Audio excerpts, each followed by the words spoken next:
বুঝতে পারছেন আপনি?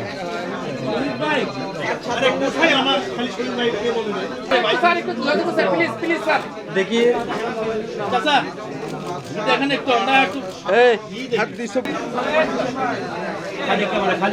আমাদের বিএনপির ভারপ্রাপ্ত চেয়ারম্যান দেশনায়ক তারেক রহমানের এই বগুড়া, তিনি বগুড়ার সন্তান, আমাদের বগুড়ার অহংকার, এবং তিনি সদর আসন থেকে নির্বাচন করছেন, বিএনপি থেকে মনোনীত হয়েছেন।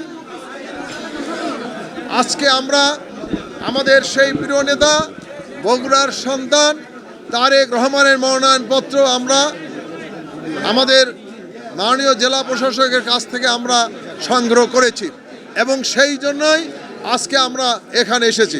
নায়াসিনামাইড ও স্যালিসাইলিক সমৃদ্ধ লিলি ফেস ওয়াশ যা ফেসের ডেড স্কিন সেল দূর করে দেয় দ্বিগুণ ফাস্টার ব্রাইটেনিং।